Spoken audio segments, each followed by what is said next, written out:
I thought Amanda and I had built something unbreakable over the past 2 years. Our relationship felt solid, stable, and I was already saving for the ring that would make it official, but lately things had been off. She stayed late at work, constantly texted during our time together, and seemed distant. That morning I checked my phone to find a message that changed everything. I still remember those exact words: "I am pregnant, but it is not yours." Before I tell you what happened next, let me know where you are watching from. Hit that like button and subscribe if you have ever had that gut feeling something was not right in a relationship. My name is Xavier, a 31-year-old software engineer working for a tech company in Seattle. I have always considered myself a straightforward, hardworking guy who values honesty above everything else. Before meeting Amanda, I had been focused primarily on building my career, putting relationships on the back burner. That all changed one rainy Saturday afternoon at a community fundraiser for the local children's hospital. I had volunteered to help set up the event more to beef up my resume than anything else, if I am being completely honest. As I struggled with mounting a particularly stubborn banner, I heard a laugh behind me. "You might need these," said a voice, and I turned to see a woman holding a ladder and a staple gun. Her brown eyes sparkled with amusement, and her confident smile immediately caught my attention. Amanda was everything I never knew I wanted. Smart, ambitious, working as a marketing specialist for a prestigious firm, she challenged me intellectually and made me laugh harder than anyone I had ever met. Our first date stretched from coffee to dinner to a midnight walk along the waterfront. By the time I dropped her off at her apartment, I knew something significant had begun. The next 2 years were the happiest of my life. We traveled to California wine country, hiked through Olympic National Park, and spent countless evenings cooking together in my apartment. We supported each other through career milestones, her big promotion, my successful product launch. We talked about the future with ease, discussing potential baby names and debating the merits of suburban versus city life. It felt real, substantial, and permanent. By our second anniversary, I had already started saving for an engagement ring. I had it all planned out: a surprise trip to Cannon Beach, where we had shared our first weekend away, a sunset proposal by Haystack Rock. I even started taking secret weekend woodworking classes to build a custom ring box. That is how certain I was about us. The first signs of change were subtle. Amanda began working later, claiming a new project required extra hours. Her phone became an extension of her hand, and she would take calls in another room, returning with vague explanations about work stuff. She started carrying her phone everywhere, even to the bathroom, something she had never done before. I felt the strangeness of her behavior, but convinced myself it was just temporary stress. Amanda had always been dedicated to her career, and I prided myself on being a supportive partner who did not get jealous over small things. When she mentioned a new collaborative project with a partner company, I nodded encouragingly, ignoring the faint alarm bells in my head. Then came the team meetings that somehow always happened on Friday nights or Sunday afternoons. When I offered to drive her, thinking we could grab dinner afterward, she would quickly refuse. "No need to go out of your way," she would say, already halfway out the door. "I will just take an Uber." Looking back, I should have recognized these red flags for what they were. But love has a way of blinding you, of making you rationalize behaviors you would immediately question in any other context. One Thursday night, I decided to surprise Amanda with a special dinner. I had been practicing her favorite dish, beef Wellington, for weeks at my cooking class. I bought expensive wine, set the table with candles, and even cleaned my apartment more thoroughly than I had since moving in. At 6:45 p.m., just as I was taking the Wellington out of the oven, my phone buzzed with a text. "So sorry, emergency at work. Client crisis.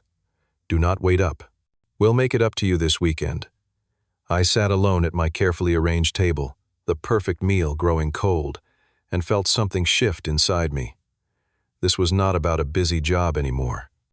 Something was wrong, and for the first time I allowed myself to consider the possibility that what we had might not be as solid as I thought.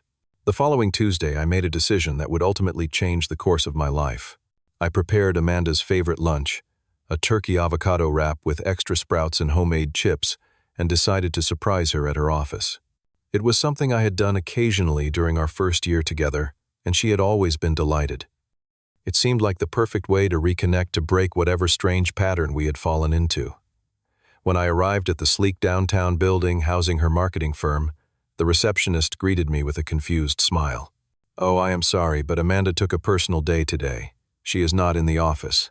The words hit me like a physical blow. Just that morning, Amanda had kissed me goodbye, dressed in her work clothes, briefcase in hand, telling me about an important presentation she had to give. I mumbled something to the receptionist and retreated, lunch bag clutched in my suddenly sweaty hand. Outside, I called Amanda. The call went straight to voicemail. I texted, trying to sound casual. "Hey, wanted to surprise you with lunch. Where are you?" No response. I called again. Nothing. For hours, I wandered around downtown Seattle, in a daze, the uneaten lunch still in my hand. My mind raced with possibilities. Maybe she was sick and did not want to worry me. Maybe she had a doctor's appointment she was embarrassed about. Maybe she was planning a surprise for me. But none of these explanations felt right.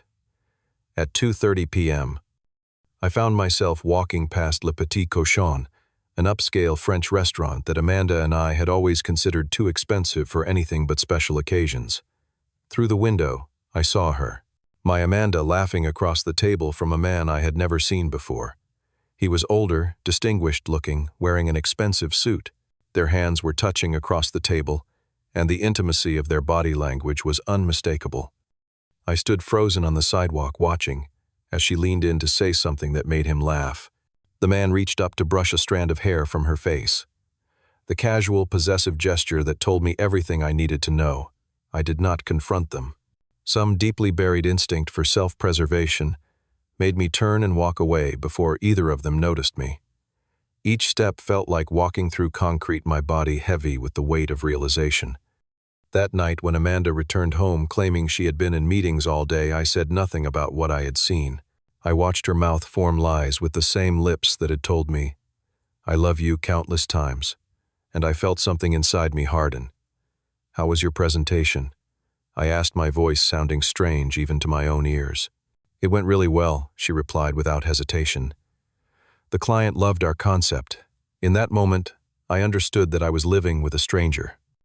Over the next few weeks, I began noticing everything: the mysterious text messages that made her smile, the phone calls she took outside the weekends with the girls that left her returning with a glow that had nothing to do with female friendship.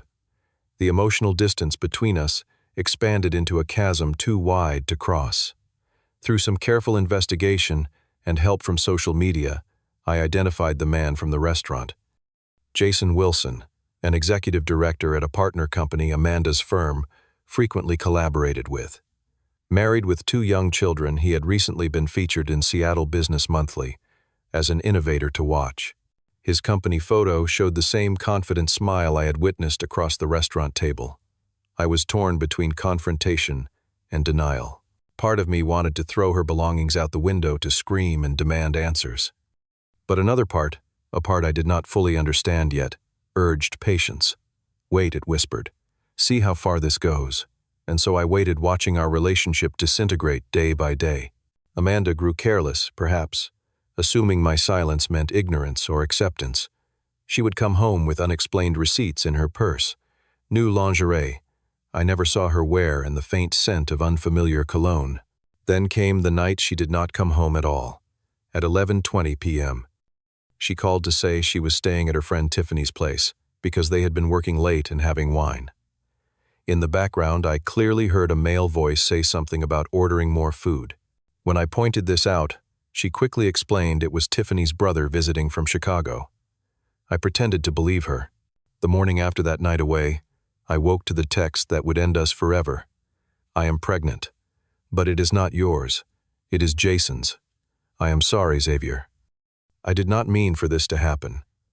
I stared at my phone screen, reading and rereading those words until they blurred before my eyes. A cold numbness spread through my body, starting from my chest and working its way outward until even my fingertips felt detached, as if they belonged to someone else. I could not breathe properly, each intake of air shallow and insufficient. For what seemed like hours but must have been only minutes, I sat motionless on the edge of the bed. The morning sunlight streamed through the blinds, casting stripes across the floor in a mockery of normalcy. Outside, I could hear birds, singing cars passing the world continuing, as if everything was still the same. When my paralysis finally broke, a strange calm descended over me. With steady hands that belied my internal turmoil, I typed my response. Congratulations to the father, then. I hit send before I could second-guess myself, then immediately blocked her number. The action felt decisive, empowering even. In one moment, I had taken back control of a situation in which I had been nothing but a passive victim. Moving with a clarity and purpose I had not felt in months, I gathered every item Amanda had left in my apartment: clothes, toiletries, books, the small potted succulent she had bought to liven up the place. I placed everything neatly in a cardboard box, which I then set outside my apartment door with her name written on it in black marker. Next, I changed the Netflix password we shared, removed myself from our joint Spotify account, and canceled the reservation I had made for our upcoming weekend trip to Vancouver. With each digital separation, I felt a small measure of myself return.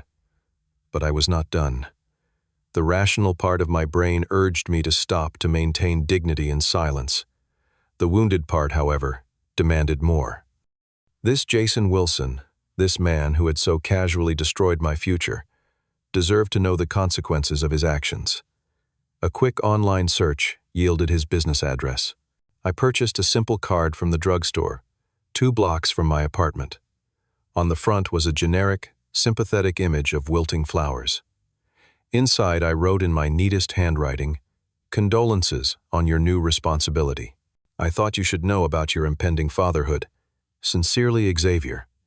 I enclosed a screenshot of Amanda's text message, careful to include her name and number in the image. I mailed the card to his office with delivery confirmation. The postal worker who processed my request gave me a curious look, but I maintained a neutral expression, as if sending condolence cards to strangers was something I did every Tuesday. Within hours of my card likely reaching its destination, the fallout began. Amanda, discovering her blocked number, began an all-out assault on every communication channel available. She messaged mutual friends, called my workplace, even emailed my parents, whose addresses she had from last Christmas's card exchange. "Please tell Xavier I made a mistake. I need to talk to him. It is not what he thinks. I am confused about everything. We need to talk face to face." Each desperate attempt reached me secondhand through well-meaning friends who had no idea what to make of the situation. I maintained the same response to everyone. "Thank you for letting me know. I have nothing to say to her." 3 days after sending my card, my phone rang with an unfamiliar number. Against my better judgment, I answered. "Is this Xavier?"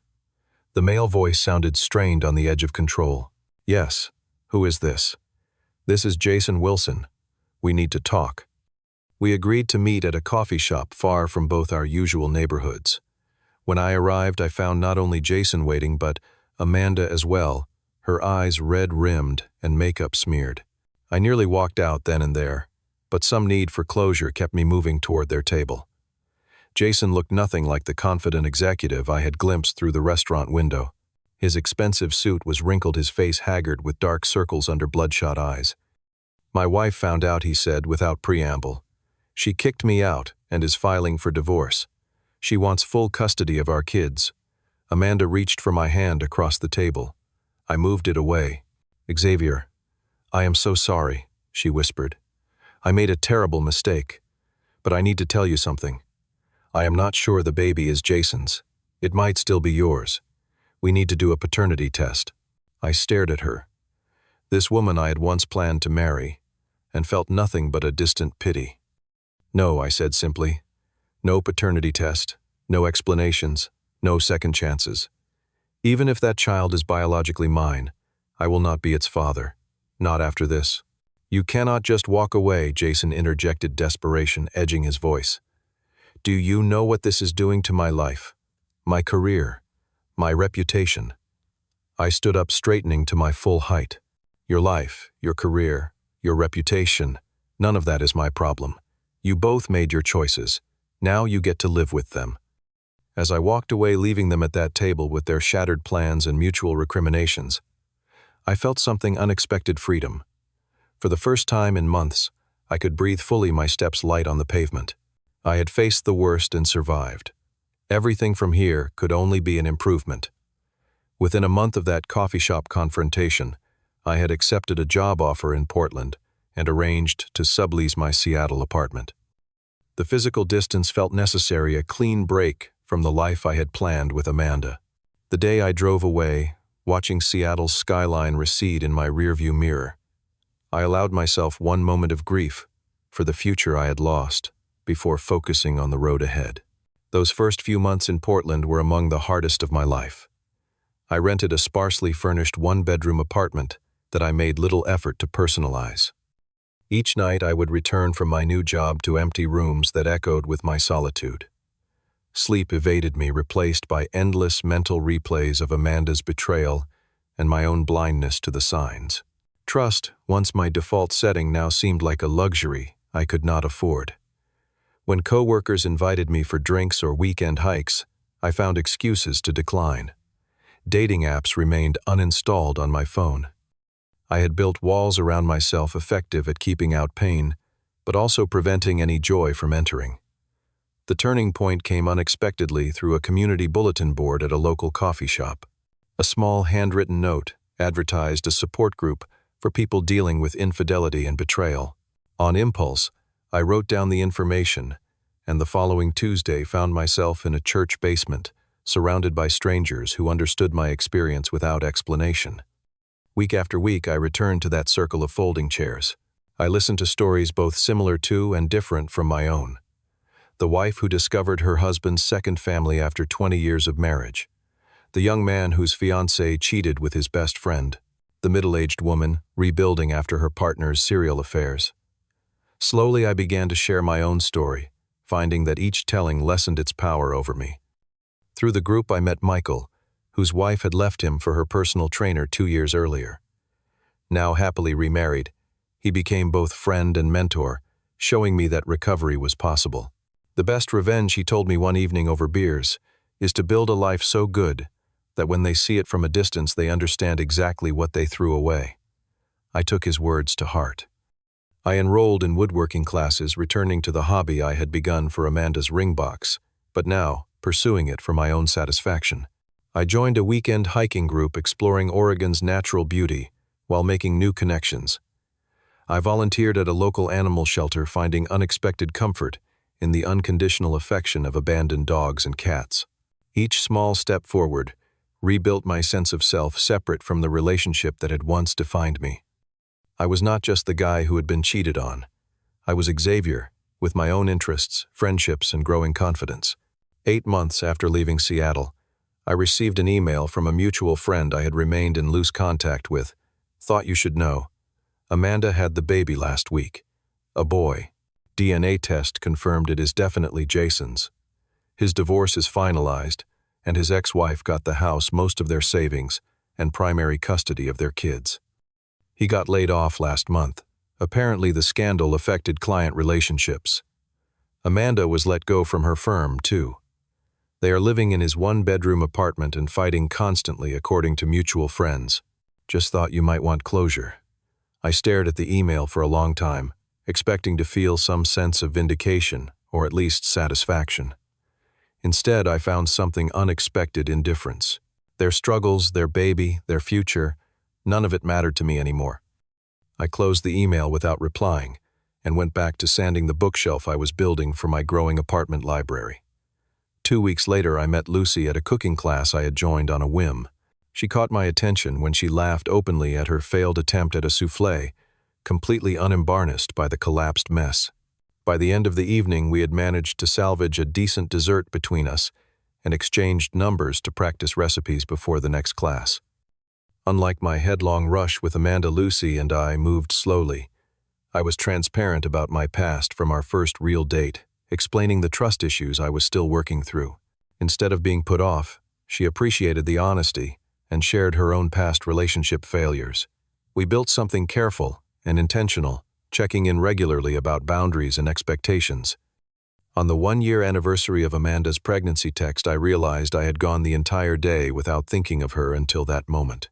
Standing in my now fully furnished apartment with evidence of my rebuilt life all around me, photos of new friends, handcrafted furniture, hiking, memorabilia, and a calendar full of plans, I understood something profound. The text, that it seemed like an ending, had actually been the beginning of my authentic life. The relationship with Amanda had been built partly on illusion, both the illusion she presented and the one I wanted to believe in. With Lucy, and with all aspects of my new life, I had chosen reality with all its imperfections and honest challenges.